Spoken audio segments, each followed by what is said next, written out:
Shalom, and welcome to Expanding Your Vision, our podcast where we gather together to look at the times and living in the times and the seasons by studying and investing ourselves into the calendar of heaven to see what the Torah portion would reveal to us of the week. This week we're veering from that strategy a little bit by looking into more of what the festivals would lead us to. Sometimes it's the ones we've just left, sometimes it's the ones we're heading toward. In this case, it's the one we're in, which we started last night at sunset. Is the festival of Passover, or Pesach, where we also get the issue of the Paschal Lamb. And the Lamb is obviously a very key feature, core foundational feature if you're familiar with the Passover. But it's the telling of the story of Hashem's deliverance of his people from slavery in the house of bondage in Egypt. Right, and then it's a time, once again, that is a picture of our salvation. We all start at the same point. He's called us out of darkness into the marvelous light, and I think that's what 2 Peter, or maybe it's 1 Peter, talks about, and that's really what he's referring to when he talks about calling us out of darkness. He's calling us, he's taking us clear back to Exodus, where he has brought us out of slavery and brought us out of that bondage and brought us out of that darkness into the marvelous light. And if you really want to know about it, I mean, there's this cloud of glory that covers, goes over the top of them, as well as that fire, that wall of fire. So that could be in, some sort of reference to the glorious light, because it's going to be with them all the way through the desert journey until they get into the promised land. Yes, very much so. And it's a rehearsal that's done every year for now millennia. And it has a long history, and it's a reminder of what the Holy One, blessed be He, did for our ancestors, and therefore through them for us, what we've inherited. And the scriptures aren't usually kind to the nations. Usually the nations are either categorized as Egypt or Babylon, and both have, as much as we might think this wonderful world system is running its course, it's seen as a place of bondage and oppression and obstacle and strife against God's people. And that's what we've talked about it before.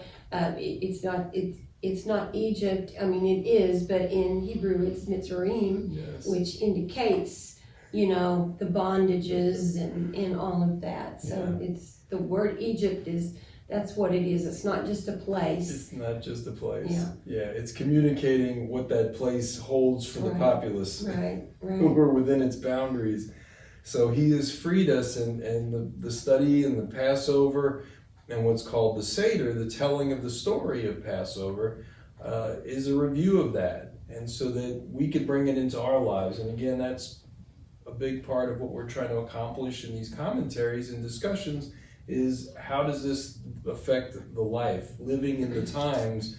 As we celebrate this week, well, we're kind of transporting ourselves into that within our environment of it, where we're not working as slaves in Egypt, literally with the building of straw and mud and bricks, but we have our own version of that. And how can we be delivered from that? And how could we make peace with the world and as it is around us? Yeah, and keep in mind, this is the Lord that is commanding us to keeping these feasts. They always, in the Brit Hadashah, in the New Testament, it talks about, it phrases it as the Feast of the Jews, but it is not the Feast of the Jews, it's the Feast of the Lord. And these are eternal, these are forever. They're not done away with whenever Yeshua died on that execution stake. They are forever whenever, that's what the word means, forever. And so that's what we have to keep in mind. Now they're called rehearsals. They're also called in Hebrew moed. Yes. Yeah. Which unfortunately a lot of times gives us a different connotation when it's translated into English as seasons, because we tend to think of the 4 seasons. And that's not what the seasons are. In Genesis it says that the sun and moon and stars are placed in their course for times and for seasons. Right. And that seasons is Moed or Moedim. Those seasons are the festivals of the Lord. Yeah, they're the appointed The times. appointed times. And so it's just kind of, and I think we brought it up before, is there, he has put an appointment in place for us. And he says, I want you to come and meet me on this day, Yeah. on this day. And so that's, and just keep in mind that every redemptive work of Yeshua, I'm going to repeat it several more times. Yes. But every redemptive work of Yeshua was done on a feast and will be done on a feast. Mm-hmm. So we have the fall feast yet to be fulfilled by Yes. him. He's fulfilled the spring feast and the summer feast, which is Shavuot, but the fall feast is yet to come, and we're waiting. We're waiting. Mm-hmm. Yeah, there's definitely a lot of room for revelation to be imparted to those festivals. Right. And like you said, they're rehearsals, and they're rehearsing of both what has happened and what has been, and that he's blessed us, that we've been able to reach this season once again to celebrate it and to memorialize his deliverance, but it also for what to look forward to and how will he engage the world and unfold his plan of salvation through these days. I mean, one of the wonderful things I love about the festivals is they have a focus, and deliverance is a focus here at Passover. And again, it doesn't mean we're not focused or thinking about deliverance any time of year. Right. It's always nice to be delivered from some sort of bondage and oppression or mitzrayim, some sort of obstacle that has us hemmed in. But here we're really going to focus in on the deliverances that have happened in the past. And it stirs us up to know, well, if it's happened in the past, it's possible in the future. And then when we're not so focused in, our mind is more thinking about deliverance, and we believe in it, and we're not so oppressed by the world and woe is me, and we don't end up so much in that situation. Right. And we are fulfilling this commandment but we need to kind of look back, and then we're going to look forward. Yes. But we're looking back at when the Lord commanded the people. He changed the season. He changed the new year. Yes. We're going to kind of discuss about that a little bit more. But and then he commanded the father of the home to go out and pick a lamb, and that we kind of talked about that last week, and that would have been the lamb selection day, is what it's come to be known as. And so we are rehearsing, and once again, every Seder plate, if you have a Seder plate, it tells the story of the redemptive work that was done out of Egypt. Yes. Out of Egypt, going through the various elements that would fit into these different places on the plate. It would be laying flat, and would have various spots. In particular, there's a significant spot for the shank bone of the lamb. But in the day that this was instituted and rehearsed, when there was a tabernacle, when there was an altar, when there was a temple, there was a place to bring that lamb for each household, as they were allowed to do and called to do. But if it was a smaller household, they could share with a neighbor and split that, but they would bring that to the place of sacrifice, the one spot where in the wilderness it was a wandering spot, and it would be and move. Eventually it would settle in the temple in Jerusalem, and then that would be the spot on the earth where we can offer that. Since that spot is not available, the altar is not available there, we don't actually bring a lamb for that, because we can't fulfill that. The closest appropriately that we can fulfill it is to read about it and tell the story, as we're doing now, as we'll do coming up. It's this year in 2025, it's the evening of April 12th at sunset will be the anniversary of that event, and we will celebrate that with all the elements and tell the story. Right. Of course, we did that in our homes last night, and then of course, then you have your Seder this evening, and Children of Jacob, and then Tabernacle of Praise, and Branson has theirs tomorrow night, which of course the registrations have been closed at this point, but but each one tells a story. Dipping the parsley into the salt water represents the tears that they would have shed from, just the hard work and being in bondage. Yeah. I think then we're all in a dark place. We all shed a few tears. Yes. So when we do it, we commemorated both on the day to be more accurate with how it is, because people were called to do that in their homes. So that's what we've done. And then congregations will have, like we discussed, will have a community Seder amongst the larger family and celebrate it together. But yeah, you communicate these things with the salt water, with the haroset, and you have the bitter herb, you have all these things to relive the experience. The salt water is the salty tears, the maror, the bitter herbs is the bitterness and the hardship of slavery. We have the matzah. So we partake of these things, and the bitter herb in particular should draw a tear, which it usually can draw several, but some good, stronger horseradish will bring a lot, and we know we've really fulfilled the mitzvah if we've shed a tear over it. Sometimes it's extremely hot and it's very bad. The matzah is the bread of affliction, and part of it shows because we left Egypt hurriedly, and in the biblical times especially, the appropriate way is we were ready to move. We had our staff in hand, we had our shoes, we were ready after the meal to head out of town. And that's how it was celebrated. So because of that, the cakes that we have for our bread didn't have time to rise. They didn't have time for that. So they have these become matzah. So the core, again, besides, I guess, the core of the lamb, is the matzah. And the Passover is the key to the first night, the first evening, but it really sets off the festival of matzah, which is then the 7-day cultural and community-wide participation where we have no leavened products in our homes. We've spent time cleaning those out over these recent weeks, and then we celebrate by eating matzah.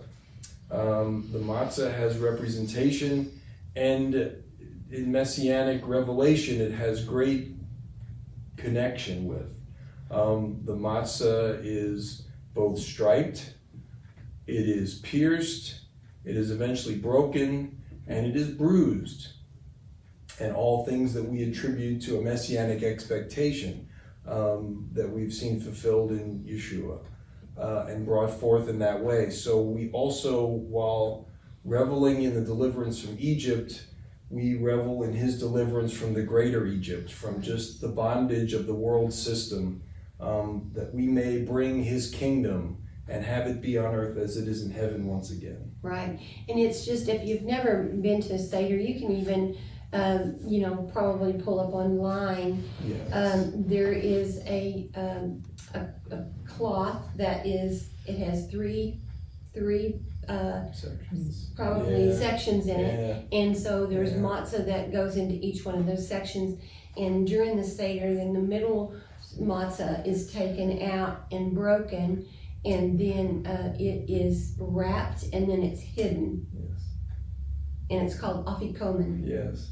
And so, there's once again those 3 sleeves, which indicate what would be some of the things that those 3 sleeves indicate. I mean, historically, the middle one is the one that's hidden away. So the implication is the idea that the Messiah has come, but is then yet hidden to be revealed later.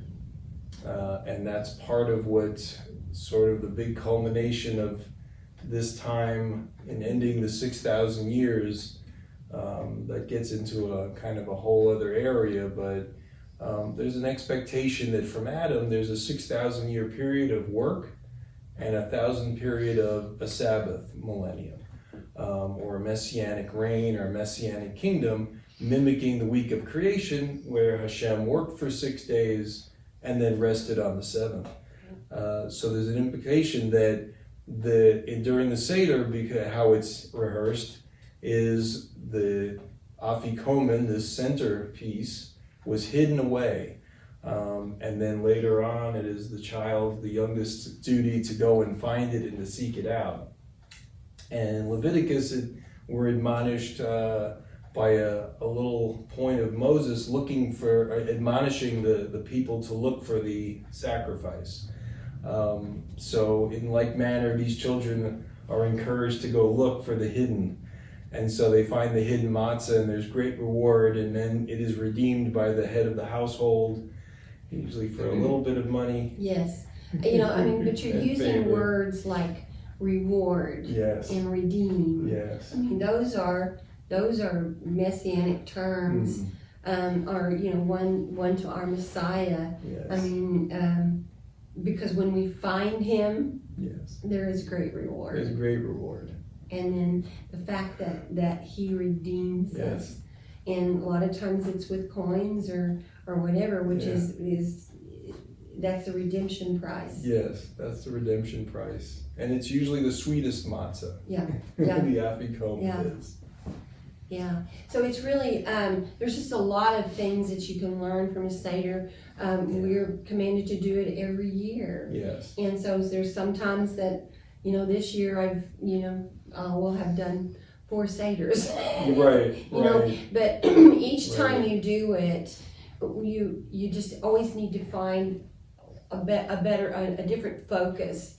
And if you, I've been doing this for 20 years now. And some weeks back in the day, we used to do, 4 and 5 and 6. Yeah. Because congregations would invite us, to do it for their people. And so just so that it doesn't become mundane, Yes. you've got to, there's always something new that you can learn. And even if it is something you already know, you're either going to go deeper or higher in that understanding. So always look for something to focus on that you want to go deeper into. And there's just, again, rehearsals and these are the appointed times of heaven. So great, it's this one teacher uses the effect, if you have an appointment with a doctor, you have an appointment with the doctor. But if you get sick or you have trauma, well, there's an ER. You can still deal with that at another time if you don't have an appointment. Right. So these things we can talk about, but Hashem has worked his plan out that these days are key to his moments that he acts, whereas he says he remembers.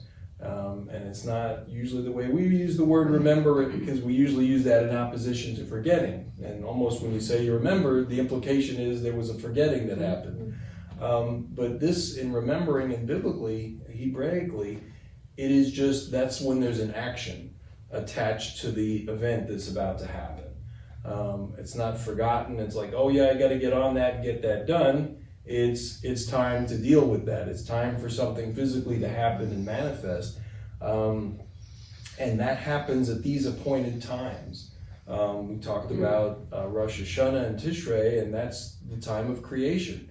And at the time, for centuries, it was the beginning of the year. But we get to this point in history with Moshe and the deliverance from Egypt, and now the beginning, the head of the year is going to happen at Nisan. And we talked about some of the things last time and a little bit today. Nisan 1 and some of those events that happen. You move on to Nisan 10, where we're admonished to now bring in this lamb to be inspected, leading up to the 14th, and which is when people brought their lambs, so that as the 14th closes at sunset, it is now Passover at the dawn of the 15th of Nisan, and that month on the Hebrew calendar. So those things all go together, and they're a pattern. Again, the community at a time actually literally did it that way. And then since it's much of it has been a rehearsal, but it's still a telling of our story.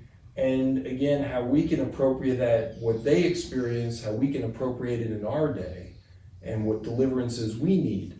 And in Yeshua's day, it very much followed the pattern that had been rehearsed. People had gathered with palm fronds along those cobbled streets for centuries, awaiting, because it was a pilgrim festival. It was one of the 3 pilgrim festivals. And Passover, that evening, is such an important one. It's the only festival that has a second opportunity.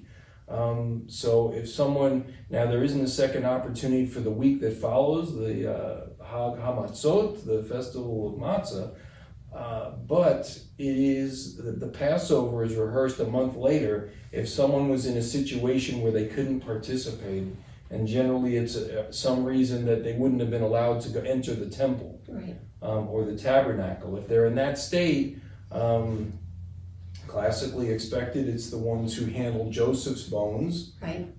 They wouldn't have been able to participate, but they were doing a righteous act.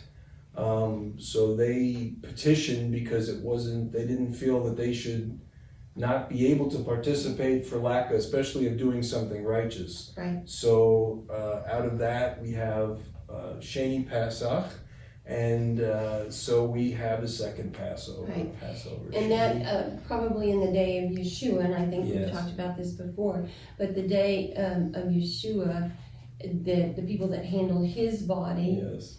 would have been Joseph of Arimathea and Nicodemus. So they would have been unclean at that time to participate in the Seder. Yeah. And so then they would have been, that's God foreknew that, Yes. and it's so thoughtful of him, so to speak, Yes. to include everybody, Yes. knowing that some people had to do what they needed to do. Yes. And the similarities between Joseph's life and Yeshua's life are so many, and that this would be another in those events that the people had to deal with their death, Right. still not being allowed to have opportunity to participate in the Passover. Right. And it's So- still provided for both of those things. And, Right. but as you mentioned, the 14th is the Lamb Selection Day. The 10th. The 10th, rather. 10th, Yeah, the yes. 10th is Lamb Selection Day. That would be the day that people call the Palm Day, but Palm Sunday. But the timeline that fits, I would put forth, is more that it was Palm Shabbat. It was the close of Shabbat. It was the twilight.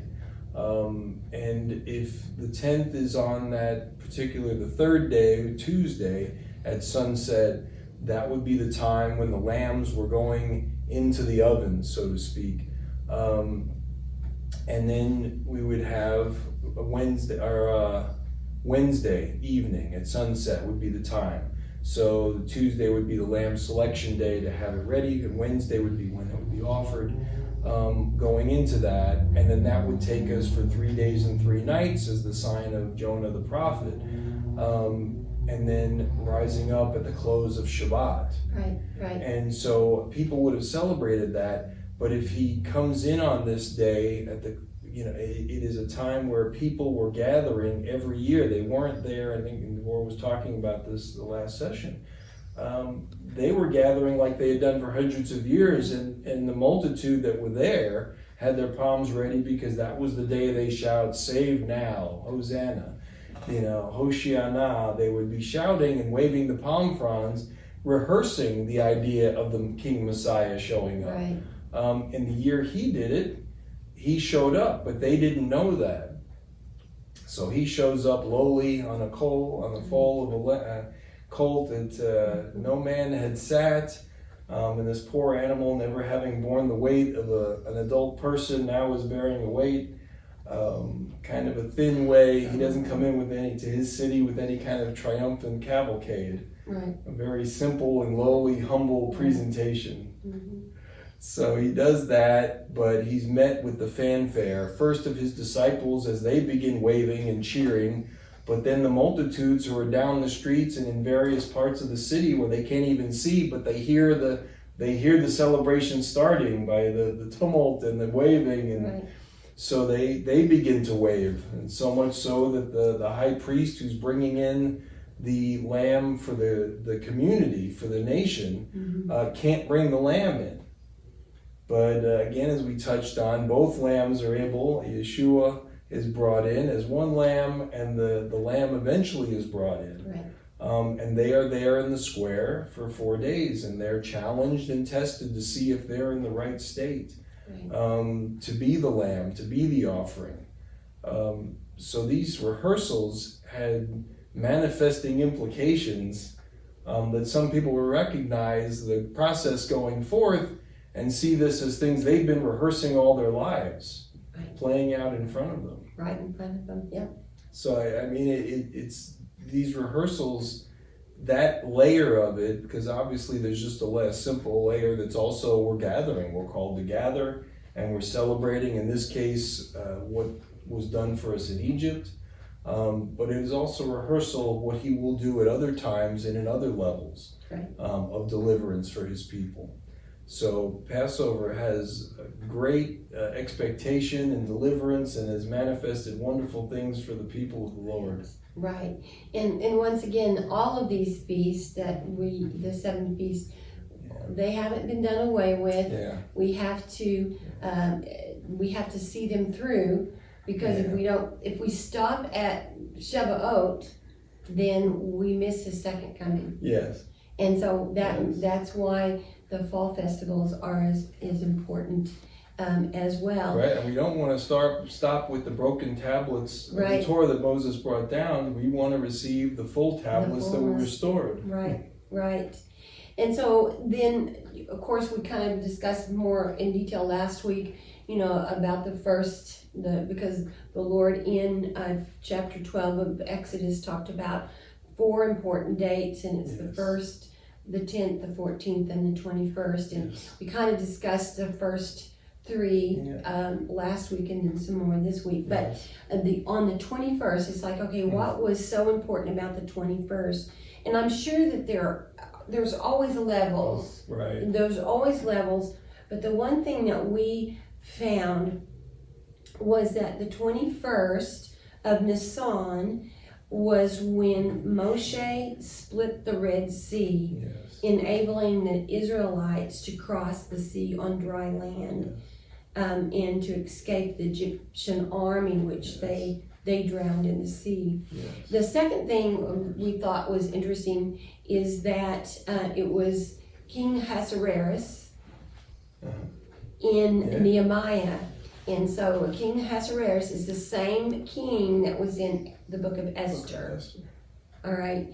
And so Nehemiah comes to him, and he okays and gives Nehemiah the permission to return to Jerusalem and rebuild the walls of the city of there. And so the one interesting thing about it is, and once again, everybody can have a different view, and that's fine, but it says in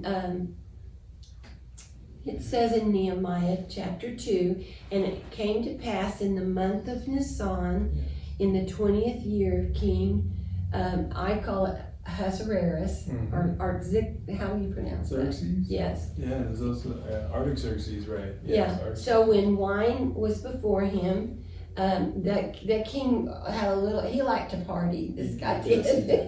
You go back to Esther, lots of parties. But that he took the wine, Nehemiah took the wine and gave it to the king, and now, and this is quoting Nehemiah, I had never been sad in his presence before. In verse 2, therefore the king said to me, why is your face sad, since you were not sick? This is nothing but sorrow of heart. And so then this is going with Nehemiah. So I became dreadfully afraid and said to the king, may the king live forever. Why should my face not be sad when the city, the place of my father's tombs, lies waste and its gates are burned with fire? And so he asked the king, if he could go. And then it goes on in verse 6. It says, then the king said to me, and in parentheses it says the queen also sitting beside him. And so that, from some scholars, they believe that that's Queen Esther. And so that's the reason that Nehemiah had favor with the king, was because of Queen Esther. So you can take that or leave that, but anyway, that's what we kind of found and concluded to. But we wanted to kind of give you, because it's kind of, and I'm sure that there's other reasons why the 21st. Sure. So Lord, just reveal that to us, why that's important. Yes. But those dates are important to Him. Yes. Those are, in a sense, He asked us to observe them. Yeah. So in a sense, they're appointments. Yes. Yes. He's very interested in interacting with his people differently on those dates. Right. In particular. So if he's going to be acting differently, he wants us to work with him on that. Yeah. And it's just for our benefit to make particular attention to the dates that he's set aside, that he's consecrated, that he's made holy, that he's made other, Right. and that we also consider them differently. And too, I think it's interesting the fact that on the month of Nisan, that they're leaving, especially on the 21st, that they're leaving their bondage and heading to the Promised Land. Yeah. And in the book of Nehemiah, he's heading. They're leaving bondage and heading. To rebuild the city. So. I mean, it's pretty amazing. Right. So a lot goes on in these times, and it continues on. So there's Passover, then you get into the 7-day festival. So here's where we get into how do you live this out? Shaul says that unto Israel is given the oracles. So the oracles are, to some extent, pieces of the puzzle, how events and how actions and descriptions are lived out that aren't mentioned in the minutiae of all the details. So some of it, how do we do that? You watch Israel and see how they did it. So there are two ways the living oracles are lived out when it concerns something called the counting of the Omer. And part of that is what's in Hebrew, they say kacha, which is, that's what he says, because he said so. And we count 50. We count 7 sevens, and then the 50th. So how does that play out? Well, there's a couple of interpretations, because part of the controversy of the two different, the larger one is it happens after the Shabbat, as we start this counting of the Omer. So we count the Omer after Passover. So some, and probably the majority, will start counting after the Omer tonight, and they will count 7 sevens. So mostly each day they will count, this is the first day of the first week, or this is the third day of the second week, or the 15th day, or the 17th day. So they'll usually qualify it in the number of days leading toward 50, or the number of weeks and a day. So many weeks and so many days, because we are counting 7 Sabbaths of days and weeks, and then after that is Shavuot, so the Feast of Weeks, and that is the day we receive the Torah. And so some people, once again, you said, are going to start counting tonight, Right. But our congregations will start next Sunday. Right. And primarily, I think, whether this makes any difference or not, but technically, since Yeshua hasn't been in the tomb for 3 days and 3 nights, it's hard to consider, he can't be considered as the Bikurim yet. Right. So whether that makes sense or not. Right. So our interpretation is based on the fact that he was 3 days and 3 nights in the grave. So if the Passover happened where he was put into the tomb on Wednesday evening, then the counting for people who count right after would have started the next day. But we feel like the 3 day, and then that starts the Feast of the Bikurim, the Feast of First Fruits, and the counting of the Omer. How we classify it is we wait for the 3 days and 3 nights, which puts him at the close of Shabbat, and then we start counting the Omer on the first day of the week, Right. And that fulfills his 3 days and 3 nights. And we start the Bikurim, or we celebrate the Bikurim, the Feast of First Fruits then, and the beginning of the counting of the Omer, Right. the beginning of 7 sevens. Yeah, in my mind, which, take it or leave it, but in my mind, the Bikurim is when he arose from the tomb. As the So that's why first we fruit celebrate offering. it the way we do. Yes. So, yeah. Okay. Yes. Well, we'll talk more about Yes. the. We're right in the we'll be beginning. counting the We'll be Omer, and counting. so our deal is, we can start counting tonight, and then we can count next week. So Yes. we want to cover both bases. Yes. So We will. let's cover both Paying bases. attention. All right, so just to close out tonight, there's some things that we're doing at the Tabernacle, which I want to kind of announce. Great. Yes. And so we are, let's see, we have a music special by Maurice Scalar. He'll be at the Tabernacle of Praise on the 26th of April. And then you're doing a Yom HaShoah presentation Yes. or remembrance. Remembrance. And what day do you think that is? That is on April the 23rd. Okay, and ours is on the April the 23rd as well. Yes. So if you want to participate, posting. whatever, if you're closer here in Springfield or in Branson, we're Yes. both going to be doing Yes. a HaShoah remembrance presentation. And it's very somber. It's a very Yes. somber period, but those are a couple of things that we wanted to announce. So Yes. I guess that's it for We'll today. close on that. Yeah. All right, shalom. Shalom.